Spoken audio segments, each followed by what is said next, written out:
मैं हर्षवर्धन त्रिपाठी हाजिर हूं दृष्टिकोण लेकर। दृष्टिकोण यानी दिन भर की खबरें और उनका विश्लेषण। आपको भी ठंड ज्यादा लग रही होगी, तो दरअसल पूरे देश में जो उत्तर पश्चिमी भारत है वहां ठंड बढ़ गई है। दिल्ली में आप हैं तो जैसे मैं भी नोएडा में हूं, तो ठंड ज्यादा लग रही है। तो ऐसे ही देश के ज्यादातर हिस्सों में ठंड बढ़ गई है और उसकी वजह ये है कि पहाड़ों पर जमकर बर्फबारी हुई है।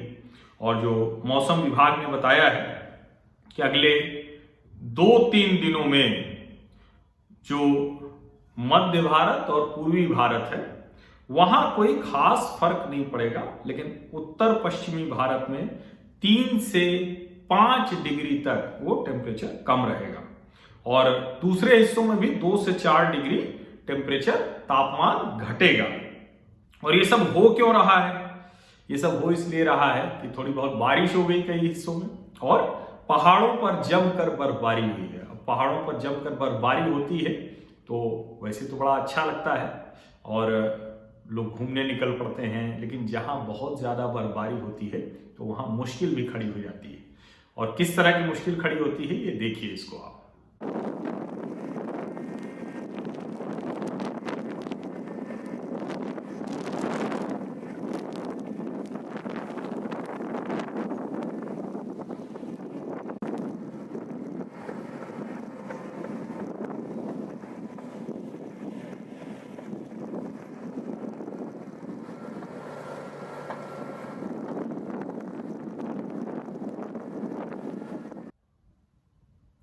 और जम्मू कश्मीर में ऐसी बर्फबारी जमकर हुई तो बॉर्डर रोड ऑर्गेनाइजेशन यानी सीमा सड़क संगठन का काम बढ़ गया और उनको जो बर्फ थी उसको हटाना था। और उन्होंने ये कोशिश की कि जितनी भी जगह ऐसी बर्फ पड़ी हुई है उसको किसी भी तरह से हटा दें, जिससे कि लोगों का जनजीवन सामान्य हो जाए। और अच्छी बात यह है कि सीमा सड़क संगठन लगातार ये काम करता रहता है और जम्मू कश्मीर के लोगों का जीवन आसान कर देता है।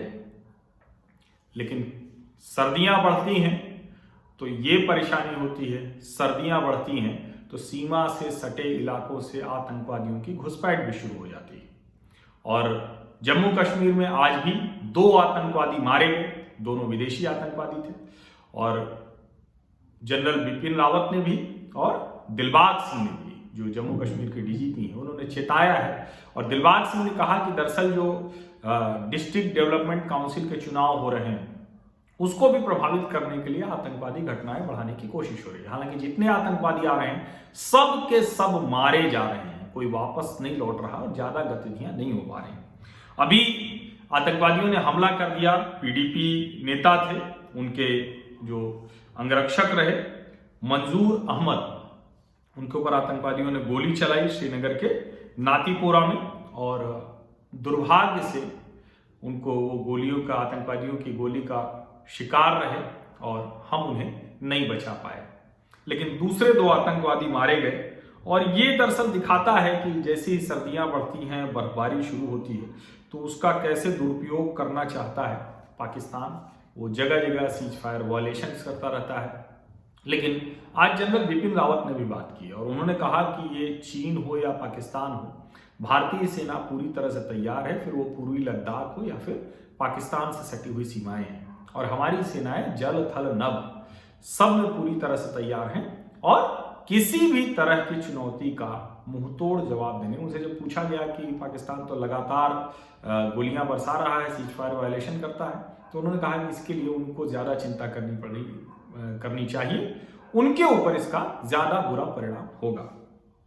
और अब बात किसान आंदोलन की मैं करूं, इससे पहले एक जरूरी जानकारी, हालांकि अब उस जानकारी का मतलब नहीं है, लेकिन वो जो थोड़ी देर के लिए भी होता है तो कैसे दुनिया हिल जाती है। गूगल की सेवाएं आज कुछ देर के लिए, वो करीब कहीं 10 मिनट, कहीं 30 मिनट, कहीं 1 घंटे तक वो सेवाएं बाधित रहीं, जिसमें जिस यूट्यूब पर आप ये बातचीत देख रहे हैं, दृष्टिकोण देख रहे हैं, वो भी बाधित रहा।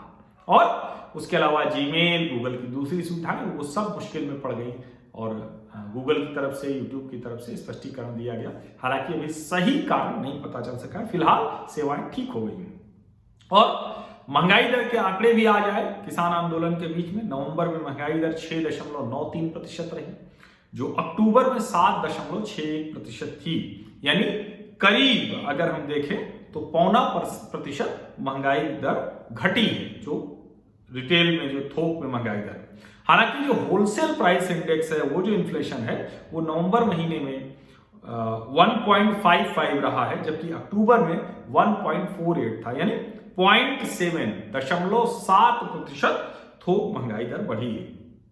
और आज किसान उपवास पर थे, उन्होंने सिंगूर, टिकरी और गाजीपुर बॉर्डर पर उपवास किया और कहा सरकार इन कृषि कानूनों को रद्द करे, और बहुत स्पष्ट तौर पर उन्होंने कहा कि इसके अलावा और कोई रास्ता नहीं है। हालांकि अब जो किसान संगठनों की बातचीत सामने आ रही है, वो ऐसे लग रहा है कि जैसे वो फंस गए हैं। अब ये तीनों कृषि कानून वापस लेना उनके लिए उबले आलू जैसा हो रहा है कि न उगलते बन रहा है न निगलते बन रहा है। केंद्रीय कृषि मंत्री नरेंद्र सिंह तोमर साहब ने कहा कि सरकार उनकी हर मांग को सुनने, समझने और उसमें कोई भी जरूरत है तो उसको संशोधन के लिए तैयार है, लेकिन उनको इस नियत से आना होगा कि वो बिंदुवार, क्लॉज बाय क्लॉज बातचीत करें और उस पर बताएं कि कहां कहां हमारे प्रस्ताव के मुताबिक रह गई बात, जिसको हम आगे ठीक करें। और उन्होंने कहा कि हम आगे भी बातचीत करेंगे, निश्चित तौर पर करेंगे।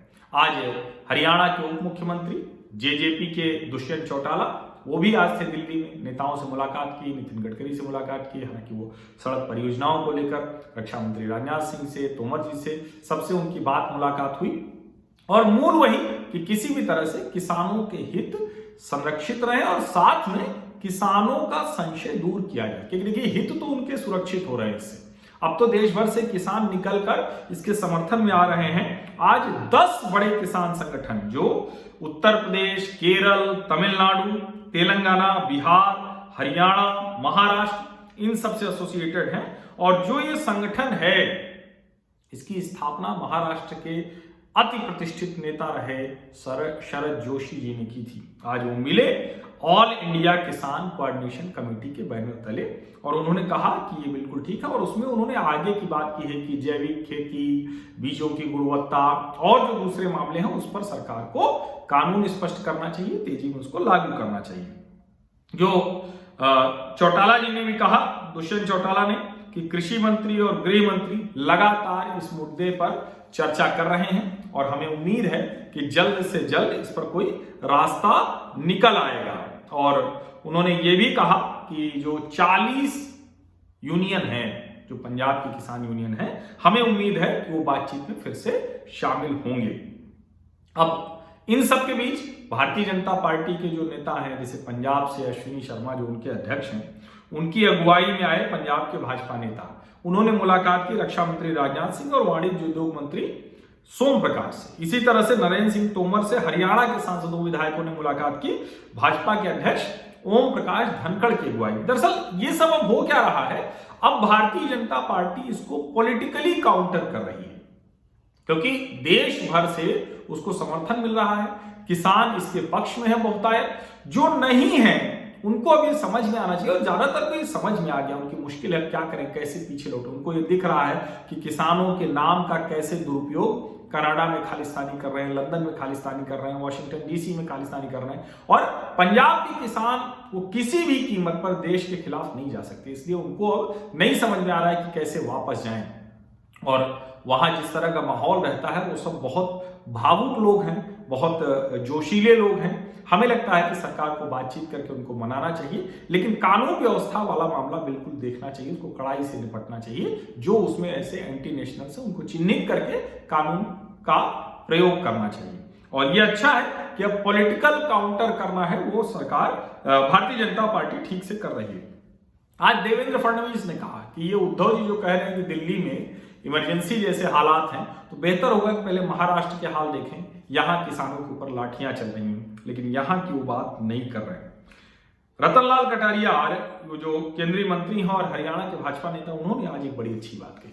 उन्होंने कहा कि पंजाब और हरियाणा के बीच में सतलुज यमुना लिंक का मामला पिछले 55 वर्षों से, यानी करीब 6 दशक से वो विवाद का विषय है, और अभी हम उसका हल नहीं निकाल पाए हैं।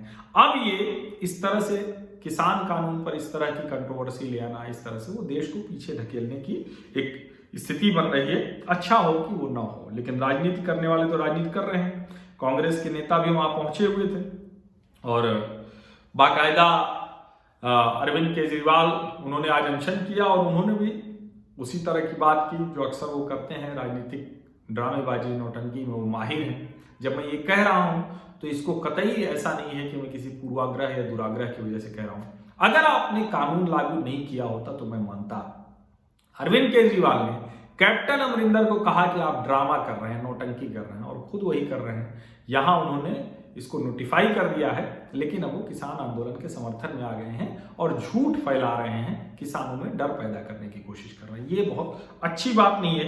राजनीति के लिए उस जगह तक नहीं जाना चाहिए जहां किसानों के इस आंदोलन का दुरुपयोग देश विरोधी ताकतें देश को कमजोर करने में करने लगे। और ये बात जो समझदार नेता होते हैं वो समझते हैं।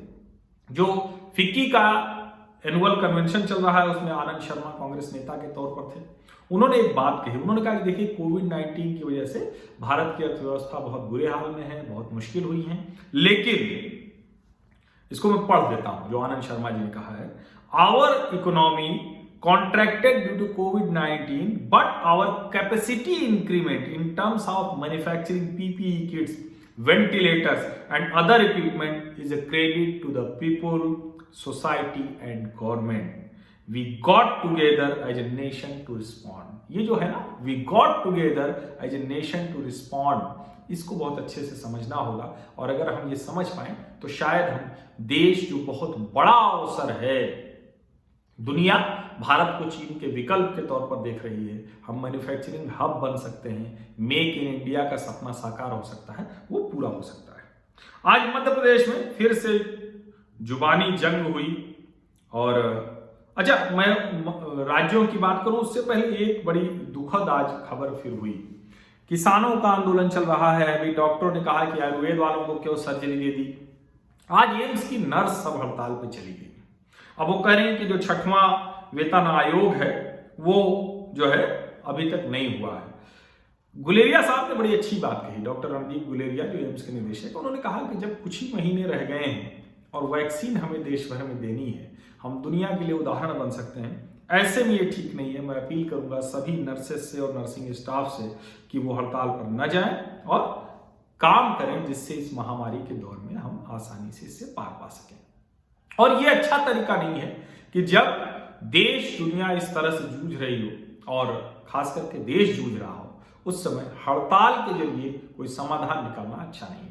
अच्छी बात यह कर्नाटक में स्टेट रोड ट्रांसपोर्ट कॉर्पोरेशन के कर्मचारी थे, उन्होंने हड़ताल का ऐलान किया था, बाद में उसे वापस ले लिया। और अब बात मध्य प्रदेश की। कमलनाथ जी पूर्व मुख्यमंत्री, वर्तमान मुख्यमंत्री शिवराज सिंह चौहान, दोनों के बीच में जुबानी जंग चलती रहती है, रोचक होती है। आज कमलनाथ ने कहा कि उनकी कोई महत्वाकांक्षा नहीं है, कोई पद नहीं चाहते, बहुत पद मिल चुका है, कोई लालच नहीं है, घर पर रहे। तो शिवराज सिंह चौहान ने कहा कि हम किसी को रिटायर नहीं करना चाहते, ये व्यक्ति के ऊपर है कि वो घर पर रहे या रिटायर हो जाए। यानी उनके कहने का मतलब कुर्सी तो नहीं मिलेगी। अब कोशिश करके देख चुके हैं, कमलनाथ जी की भी उम्र हो गई है, बेहतर हो कि अब वो कोई दूसरी भूमिका तलाशें राज्य के मुख्यमंत्री बनने की बजाय। अच्छा होगा कि कांग्रेस की नई पीढ़ी को तैयार करें। हालांकि इस भूमिका में वो कभी रहे नहीं, कभी भी कांग्रेस को मध्य प्रदेश में मजबूत करने का काम उन्होंने किया नहीं। छिंदवाड़ा में बहुत काम किया है उन्होंने, लेकिन उसके अलावा बहुत उनसे मतलब रहता नहीं। असम से एक खबर है, हिमंत बिस्व शर्मा जो वहां के शिक्षा मंत्री हैं, उन्होंने कहा yesterday our cabinet decided to make education secular. अब ये जो सेक्युलर है वो फर्जी वाला सेक्युलर नहीं है। उन्होंने कहा so 198 high madrasa and 542 other madrasa in Assam will operate as any other general education institute and won't give admission to students for theological study. यानी मदरसा में उस तरह की चीजें नहीं पढ़ाई जाएंगी, खास करके सरकारी मदरसा में, वो सरकारी विद्यालय की तरह पढ़ाएंगे। और यहाँ एक बात और जरूरी बता दूं कि जो संस्कृत के भी ऐसे विद्यालय थे उनको भी बंद कर दिया गया है। तो सब्जेक्ट के तौर पर पढ़ाइए, ये अच्छा है, ये बहुत अच्छी शुरुआत है, देश भर में ये होना चाहिए। आंध्र प्रदेश, नक्सलियों ने एक आदिवासी की हत्या कर दी विशाखापट्टनम के गांव में। जी मधुगल मंडल, ये जो वहां के विशाखापट्टनम रूरल के एसपी हैं पीवी कृष्णा राव ने बताया। और किसान आंदोलन के बीच में एक दिन एक तस्वीरें आई थी, बहुत कष्ट की थी, बहुत चिंता की थी। वरवर राव जैसे नक्सल समर्थक, हत्या समर्थक, सीआरपीएफ वालों की हत्या करने को जो जायज ठहरा रहा था, ऐसे व्यक्ति के समर्थन में किसान आंदोलन में तस्वीरें लेकर लोग बैठे थे। उन्हीं नक्सलियों ने एक और आदिवासी की हत्या कर दी। ये नक्सली, ये माओवादी, ये वामपंथी महिलाओं, किसानों, आदिवासियों, नौजवानों, इन सब के दुश्मन हैं। ये बात देश को अच्छे से समझ लेनी चाहिए। कर्नाटक में मैंने बताया आपको कि स्ट्राइक वापस ले ली, ये बहुत अच्छा है। और वहां की सरकार जो आईफोन बनाने वाली कंपनी है विस्ट्रॉन, उसके जो प्लांट में जो हंगामा हुआ उसकी जांच कर रही है। और वो उसने कंपनी से भी कहा कि आप देखें, एप्पल ने कहा है कि चूंकि एप्पल के ही वो मोबाइल बनाते हैं, डिवाइसेज बनाते हैं, तो एप्पल ने बहुत कड़ाई से कहा है कि आप वेज को लेकर, यानी जो सैलरी तनख्वाह है उसको लेकर जो हमारी नियम शर्तें कानून है, वो चाहे थर्ड पार्टी वेंडर के जरिए आप पूरा करते हो, उसको ठीक करें। ये अच्छा नहीं है। इस तरह की खबरें आने से भारत, कर्नाटक की लेकिन पूरे भारत की जो निवेश वाली प्रक्रिया है उस पर असर पड़ता है। इसको देखना चाहिए कि इसमें कोई राजनीति ना हो। और कंपनी कह रही है कि हमारे 400 करोड़ से ज़्यादा के नुकसान हो गया, उसमें मोबाइल भी लूट कर लोग ले गए हैं। इसको सरकार को देखना चाहिए और ऐसे लोगों को कड़ाई से सबक सिखाना चाहिए। महाराष्ट्र में आज एंटी टेररिस्ट स्क्वाड ने 8 लोगों को पकड़ा है। क्यों पकड़ा है? ये इंडियन आइडेंटिटी कार्ड बना रहे थे, भारतीय परिचय पत्र। किसका?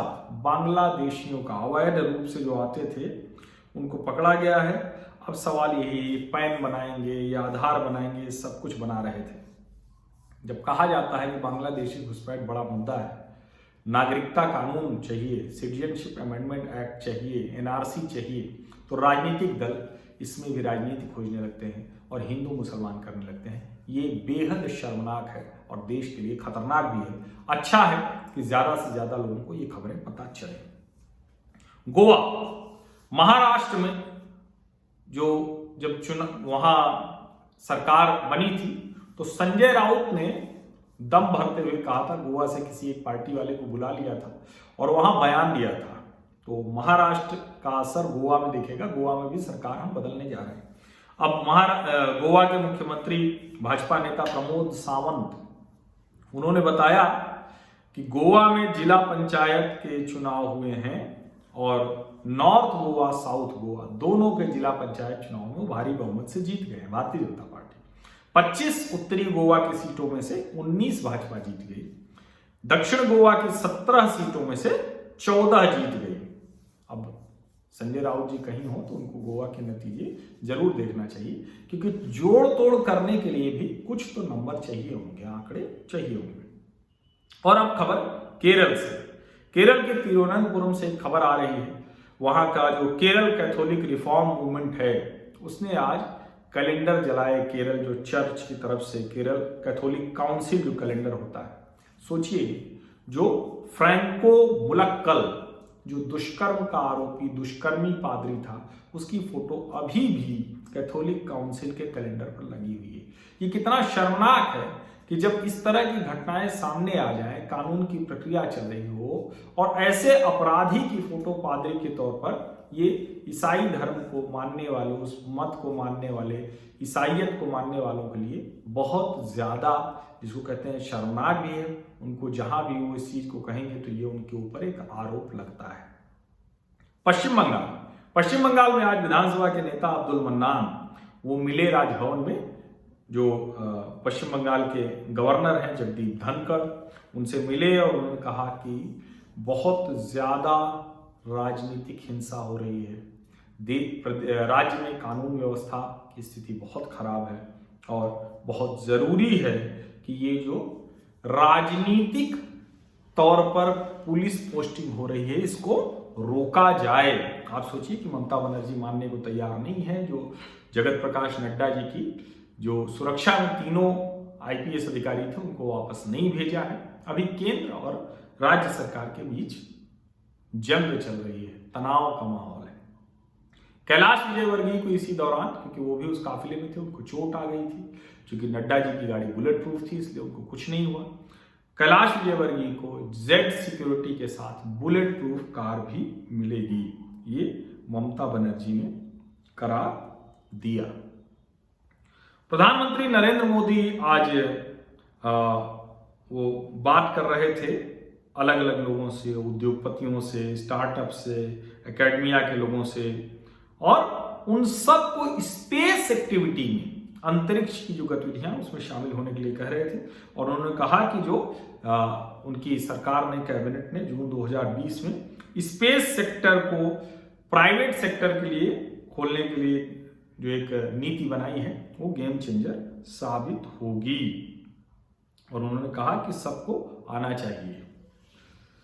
पाकिस्तान के खिलाफ आज अमेरिका में 1971 के युद्ध के लिए कहा कि माफी मांगे, और जो बांग्लादेशी हैं अमेरिका में रहने वाले, उन्होंने पाकिस्तान के खिलाफ प्रदर्शन किया।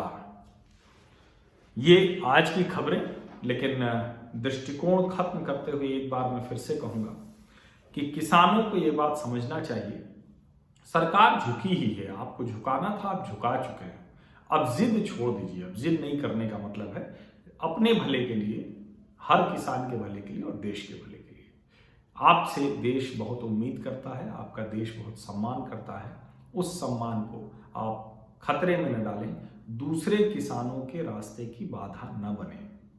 अगर एक बार आप समझेंगे, बैठकर बात करेंगे, तो सारे रास्ते जो निकलते हैं, हल निकलते हैं, समाधान निकलते हैं, वो बैठकर बात करने से ही निकलते हैं।